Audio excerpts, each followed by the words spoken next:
YouTube, how we doing? I'm back at it again. I just wanted to really just bring attention to the African American black man here in the United States on how we use so many excuses not to do business with each other or team up and do events or have a business or start an association or a business something.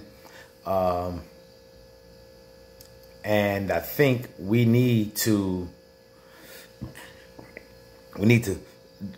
focus more on trying to collab, man. I really think, to me, for the African American community, the black community, to be one, the people, well, I don't like people of color, but black folks, everybody should join the organization. And I highly recommend it not be religious.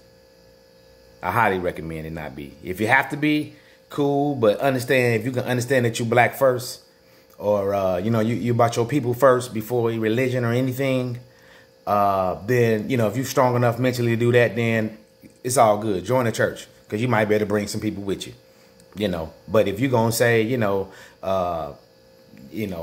black man or a black woman don't want to date somebody because they're not a certain religion, nah, we shouldn't be doing that. But definitely, I think everybody should join an organization, some type of organization.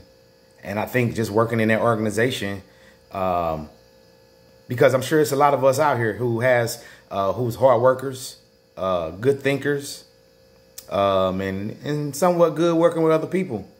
But, we dealing with our lives and, got kids and stuff like that. But I think a good start towards this 2024 election, if we're going to participate in it as black people, we need to start our own party, but organizing something, being organized in an organization.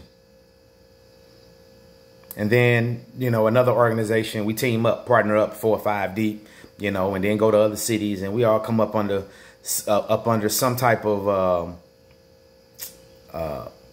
same agenda, and work from there.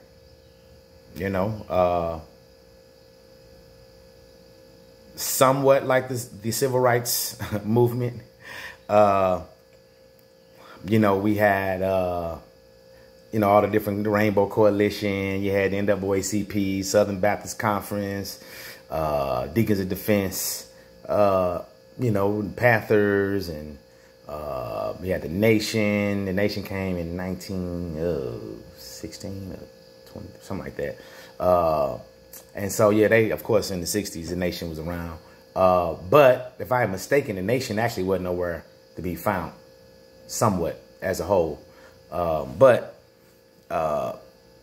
Same thing now. I think, we took certain groups and everybody had their hand in a certain position during the civil rights movement, somewhat during the apartheid movement. And then don't get me wrong, then you also have organizations who look like us, who's not really for us. So then you got organizations who don't know that. So then you fighting your own as well as fighting the white man or the oppressor, or whatever you want to call, whoever you want to call them, But I really think as black men, you have quote unquote your organizations for your elite, and that's your Greek organizations and your 100 Black Men's and, your Masonic temples and all that stuff. But I would even call them groups out as a collective. You know what I'm saying? What have we built as black men? Even as those, Alpha, Kappa, Omega, and Sigma, and then just the Masons. Like as a whole in the United States, I think we should have a couple of universities, or at least one, a couple of several. How about not a university? What about trade schools? Because a lot of the Masonic brothers who's already in there, who's in that those lodges and stuff, Prince Hall, those brothers work with their hands. A lot of them do. So, a lot of them have degrees and stuff as well too. But I think amongst those organizations, we should have had something by now. I ain't talking about no Scottish Rite stuff. I'm talking about some stuff that's, yeah, it might have them symbols up there, but it's owned by us. It might have y'all Greek symbols up there, or you know, if those are organizations that help build it, you know, Alpha logos and Kappa logo, whatever it might be, or it might be a universal logo you guys all use together. But I think you know, the Divine Nine as a whole, you know, the men have some and the women, and then combine it. And I mean some not no service, you know, I'm talking about some real deal building in the community. So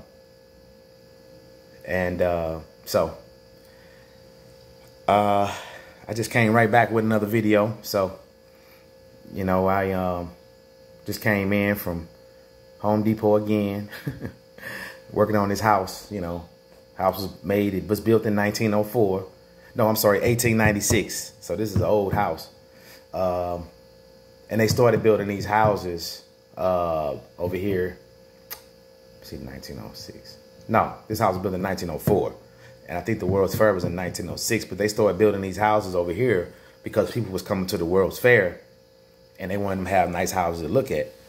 And so, you know, I got some pretty nice mantles and stuff in this house. I'm working on it. I had been gone for about 3 or 4 years and had a tenant over here. So I've been doing a little demo.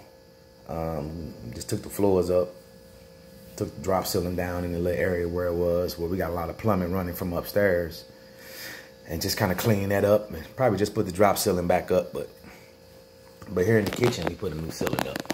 Put a new drop the ceiling. Cause up under there was a 10-foot ceiling, and I had drop ceiling in here. But we ended up taking it down. They did a real good job. Gotta get some paneling put up. I'm trying to debate if I'm gonna panel it or go ahead and just, you know, texture these walls back. But I'm just thinking, you know, I'm only gonna probably be here for another 4 or 5 months. So, you know, as soon as tenants move in, boy, you be like, man, how did the hell that get scraped? How did that get broke? You know, we was here 15 years and that ain't never happened. So, you know, it is what it is. But as a whole, man, we need a lot more organizations out here with black men, man. Join the organization, man. Or start one, please. If it ain't nothing but picking up some paper in your community, if it ain't nothing but going by and driving and checking on the elders, it's plenty to be done out here. There's definitely plenty to be done out here in these streets. You don't have to be pulling up on these youth or on these ops and all these hard ass, you know, these little sets and stuff. You ain't got to put if you don't think that's for you, don't do it. There's other ways for you to help in our community. We got a lot of other problems outside of, you know, the little bit of violence that's, you know, that's turning so big in our community. Like, you know, we have it in our communities, but that ain't, you know, that ain't just it, you know. Over here where I stay, yeah, the house over here prays for 70, but go ask somebody what they want for their house. They gonna tell you 300, 180, 200. I'm talking about, and you're gonna look in it, and you can't say nothing to them because these houses look nice. People then took care of their houses over here, you know, and most of them are, you know, one family flat at the bottom, and then the second was a 2-family flat, and the first floor is normally just 1 story. And then the second floor is second and third floor. The second is a second and third floor for the other unit, for the second unit. So, but over here, a lot of people taking care of their fronts, man. You know, we got retired people over here. My neighbor across the street had an art gallery. He retired. His wife, my neighbor next door, him and his wife, they very successful in their businesses. You know, the next door to them, it's a daycare center. Been over here for years. You know, and she's been very successful in her business. I mean, it's homeowners over here. So, you know, but yeah, a lot of these houses, well, all these houses was built over here. So when people come see the World's, when they came and saw the World's Fair, you could see, you know, some nice houses and stuff while you know, driving over to them, you know, so, as well as by Forest Park, but the original one's right here in O'Fallon Park, St. Louis, Missouri. So, but peace out, everybody. And fellas, organize something, man. Man, but your damn block unit, man. Create a block unit, bro. Lead by example, black man. Peace.